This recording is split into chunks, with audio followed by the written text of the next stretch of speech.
திருச்சிற்றம்பலம். தென்னாடுடைய சிவனை போற்றி, எந்நாட்டவர்க்கும் இறைவா போற்றி. அனைவருக்கும் வணக்கம். நாம் இன்னைக்கு குரு பகவான் வக்ரகதியாக போற பலனை பத்தி பார்க்க போறோம். அக்டோபர் மாதம் 9ஆம் தேதியிலிருந்து பிப்ரவரி மாதம் 4ஆம் தேதி வரைக்கும் ரிஷப ராசியிலே குரு பகவான் வக்ரகதியாகிறார். ஏற்கனவே ஒரு சுபருடைய வீட்டில தான் இருக்கார். இதுவும் ஒரு சுப கிரகம் தான். அதனால பெரிய பாதிப்புகளை குரு கொடுக்க மாட்டார் அப்படிங்கிறத நம்ம தெரிஞ்சுக்கலாம். அடுத்தது பாருங்க, உங்க ஜாதகத்தை 2 கேட்டகரியை பிரிக்கணும். ஒன்று, குரு வக்ரமாயிருக்கான்னு பாருங்க, அல்லது குரு வக்ரம் இல்லையான்னு பாருங்க. இப்படி குரு வக்ரமாக இருந்தால் இந்த 4 மாத காலங்கள் ஒரு நல்ல விஷயங்கள், ஒரு ஜாக்பாட் மாதம், நினைக்கிறதெல்லாம் நடக்கக்கூடிய விஷயங்கள் இதெல்லாமே நடக்கும். ஒருவேளை உங்க ஜாதகத்துல குரு வக்ரம் இல்லாம இருக்கார் அப்படின்னா கொஞ்சம் கவனமாக இருந்து செயல்படுத்த வேண்டும் அப்படிங்கிறத நம்ம தெரிஞ்சுக்கலாம். அப்ப எதுல அப்படி இருக்கணும் அப்படின்னா, குரு அப்படின்னா நகை, பணம், சொத்துக்கள், பெயர், புகழ், மதிப்பு இதெல்லாம் சொல்லக்கூடியது குருதான். இந்த குரு உங்க ஜாதகத்துல வக்ரமா இருந்தாருன்னு வச்சுக்கோங்களேன், நகை தங்காது. அதே போல் பண இழப்புகள் நிறையா இருக்கும். நகை எடுத்தீங்கனாலும் ஏதாவது ஒரு அடமானத்துக்கு போகும், விற்க வேண்டியது இருக்கும். நகை போட்டாலே ஒரு பாதிப்புகள் நெகட்டிவ் நிறையா வரும். இதெல்லாம் குரு உங்கள் ஜாதகத்தில் ஈஸியாக வக்ரமாக இருக்கார் அப்படிங்கிறத தெரிஞ்சுக்கலாம். அதே போல் குழந்தைகள் சார்ந்த ஒரு அவமானங்கள், குழந்தைகளுக்கு எது செய்ய முடியாமல் இருக்கிறது, குழந்தை தடை ஏற்படுறது, குழந்தை தாமதமாக பிறப்பது, அது எல்லாமே உங்களுக்கு குருவினுடைய தன்மையில் வந்துடும். பரம்பரை சொத்துக்கள் இருக்காது, தாத்தா பாட்டி சொத்துக்கள் சேர்த்த முடியாது, எவ்வளோ பணம் வந்தாலும் தங்காது, வர்றது எல்லாமே செலவாகுது, விரயமாகுது அப்படிங்கிற எல்லாமே இந்த குரு பகவான் தான் கொடுப்பார். எங்க போனாலும் பெயர் புகழ் இருக்காது. அதே போல உங்களுக்கு நீங்க யாருக்கு என்ன நல்லது செஞ்சீங்கனாலும் திருப்பி பலன் அப்படிங்கிறது ஒரு துளி கூட கிடைக்காது. இது உங்க ஜாதகத்துல இயற்கையாக குரு கெட்டிருக்கும் அப்படிங்கறத நம்ம தெரிஞ்சுக்கலாம். இல்ல அப்படின்னா உங்க ஜாதகத்துல குரு நல்லா இருக்கார் அப்படின்னா என்ன மாதிரி பலன்களை கொடுப்பார் அப்படின்னா, பரம்பரையாக சொத்துக்கள் சேர்க்கக்கூடியவரா இருப்பாரு. 2 தலைக்கட்டு 3 தலைக்கட்டுக்கு வர்ற வரைக்கும் சொத்தை சேர்த்து வச்சிருப்பாரு. அதே போல நகை தங்கும், நிறைய நகை வாங்கி வைக்கக்கூடிய ஒரு அமைப்பு இருக்கும். நிறைய நகை சேர்ந்துக்கிட்டே இருக்கும், வாங்க வாங்க வாங்க வாங்க சேர்ந்துக்கிட்டே இருக்கும். குழந்தைகள்னால நல்ல ஒரு வளர்ச்சி, மகிழ்ச்சி, குழந்தைகளுக்கான தேவைகளை எல்லாமே பூர்த்தி செய்யக்கூடிய ஒரு அமைப்பு. இது எல்லாமே இந்த குருவினுடைய தன்மையில குரு உங்க ஜாதகத்தில் நல்லா இருந்தால் இதெல்லாமே நிச்சயமாக நடக்கும். இதுல இருந்தே தெரிஞ்சுக்கலாம் உங்க ஜாதகத்துல குருவினுடைய நிலை, குரு நல்லா இருக்காரா நல்லா இல்லையா அப்படிங்கிறத நீங்க தெரிஞ்சுக்கோங்க. இப்ப நாம ஒரு ராசிக்கு உண்டான இந்த குரு வக்ரகதி என்ன ஆவார் அப்படிங்கிறத நம்ம பார்க்கலாம். கும்பராசி. கும்பராசிக்கு ராசி அதிபதியே வக்ரமாகிறார். ராசி அதிபதி யாரு? சனி பகவான். அவர் ஏற்கனவே வக்ரகதியில தான் இருக்கார். இப்போ அதுவும் உங்களுடைய குரு அப்படின்னு சொல்லக்கூடியவர் 2 மற்றும் 11ஆம் அதிபதி.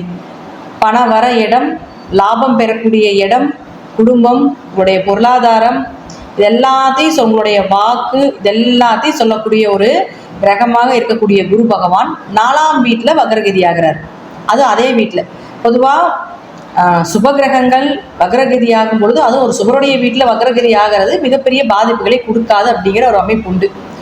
அதனால் உங்களுடைய ராசி அதிபதியான சனி பகவான் ஒரு பாவ கிரகம், அவர் வக்ரமாகிறார் இல்லைங்களா? அப்போ அதை தான் நம்ம ஃபர்ஸ்ட் கன்சிடர் பண்ணிக்கணும். அப்போ இந்த குரு அப்படின்னு சொல்லக்கூடியவர் பாருங்க, உங்க ஜாதகத்துல வக்ரமாக இருந்தால் பணம் வரவு எங்காவது வெளியே கொடுத்துருக்கீங்க, அது வராம இருக்கு அப்படின்னு நினைச்சீங்கன்னா கண்டிப்பா அது வர்றதுக்கு உண்டான வாய்ப்பை ஏற்படுத்தி கொடுப்பார். பேச்சால எல்லாத்தையும் சுற்றி வளைக்கக்கூடிய ஒரு அமைப்பு, உங்க பேச்சு கேட்கக்கூடிய ஒரு அமைப்பு, பொருளாதாரம் கொஞ்சம் சிறப்பா இருக்கக்கூடிய ஒரு சூழ்நிலைகள், பணம் தடை இல்லாம வரும், குடும்ப ஒற்றுமையும் கொஞ்சம் சிறப்பா இருக்கக்கூடிய ஒரு அமைப்பு, பொருளாதாரத்துல ரொம்ப டவுனா இருந்தீங்கனாலும் கூட ஓரளவு சரிப்படுத்தி கொடுத்துரும். அதே பாருங்க, 11ஆம் அதிபதியும் குரு ஆகிறார். அப்ப லாபங்கள் இருக்கிறத விட கொஞ்சம் அதிகமாகிறது. மூத்த சகோதரர்கள் மூலமாக ஏதாவது ஒரு நல்லது நடக்கக்கூடிய ஒரு சூழ்நிலைகள், உங்களுடைய ஆசைகள் எல்லாமே நிறைவேறக்கூடிய ஒரு அமைப்பு. அது 4ஆம் வீட்டில் வக்ரமாகும் பொழுது வீடு, மனை, சொத்து சுகங்கள், வண்டி வாகனங்கள் இதெல்லாமே வாங்கக்கூடிய ஒரு அமைப்பையும் கொடுக்கும். ஏன்னா குரு அப்படின்னு சொன்னா அந்த வக்ரமாகக்கூடிய சூழ்நிலைகள் அப்படிங்கிறது, வக்ரம் அப்படிங்கிறது வேகப்படுத்துதல், மிகைப்படுத்துதல், அதிகப்படுத்துதல், ஒரு விஷயத்த சீக்கிரம் பண்ணு, அதை செஞ்சிரு, இது நமக்கு அடுத்தது கிடைக்காது அப்படிங்கிறத நம்ம மூவ் பண்ணிக்கிட்டே இருக்கும். அது மைண்ட்ல நமக்கு உணர்த்திக்கிட்டே இருக்கும். அப்போ இது எல்லாமே, இந்த விஷயங்கள் எல்லாமே நமக்கு சப்போர்ட் பண்ணும் அப்படிங்கிறத அமைப்பு. இதே உங்க ஜாதகத்துல குரு வக்ரம் இல்லை அப்படின்னா இது சார்ந்த விஷயத்துல கொஞ்சம் கவனமா இருக்கணும். பணம் கொடுக்கல் வாங்கல கவனமா இருக்கணும். ஜாமீன் கையெழுத்து போடக்கூடாது. அப்படி போட்டா திரும்ப உங்களுக்கு தான் பிரச்சனை. ஏன்னா சனி அப்படின்னு சொல்லக்கூடிய ஒரு வக்ரம், ராசி அதிபதி வக்ரம், திரும்பி நேரம் உங்களுக்கு தான் வரும். அடுத்தது பாருங்க, குடும்பத்துல பேச்சால் நிறைய பிரச்சனைகளை சந்திக்க வேண்டிய ஒரு சூழ்நிலைகள். சாதாரணமா பேசுற மாதிரி தான் இருக்கும், அது பெரிய பூதாகரமா வெடிச்சிருக்கும். அதனால ஒரு பிரிவினைகளோ, சண்டை சச்சரவுகள் அதிகமாக வேண்டிய ஒரு காலகட்டங்களோ ஏற்படுத்தி கொடுத்துரும். பொருளாதாரம் கொஞ்சம் சிறப்பில்லாமல் இருக்கிறது, நார்மலா போகக்கூடிய ஒரு சூழ்நிலைகள். அதே போல் லாபங்கள் நல்லா வந்துட்டு இருந்தாலும் கூட லாபத்தில் ஓரளவுக்கு குறைபாடுகள் ஏற்படுறது அல்லது மிதமான லாபங்களே கிடைப்பது, மூத்த சகோதரர்கள் மூலமாக ஏதாவது பிரச்சனைகள் வருவது, அதே போல சில விஷயங்கள் மனசு ஆசையா இருக்குது, அங்க போகலாம் இங்க வரலாம், ஒரு பயணங்கள் பண்ணலாம், இதெல்லாம் கொஞ்சம் தடையாகிறது. அப்போ இந்த காலகட்டங்களில் பார்த்துட்டிங்கன்னா ஏதாவது ஒரு வீடு வாங்கலாமா, வண்டி வாகனங்கள் வாங்கலாமா, அல்லது ஒரு இடத்துக்கு போகலாமா அப்படிங்கிறது எல்லாமே சிந்திக்க வைக்கும். அப்போ கொஞ்சம் யோசனை பண்ணி வாங்கணும், அதை தேவையில்லாமல் லாக் பண்ண வைக்கும். உங்கள் லாபத்தை வரக்கூடிய பணத்தை லாக் பண்ணுறது, விரயம் பண்ணுறது, இதெல்லாம் ஏற்படுத்தி கொடுத்துரும்.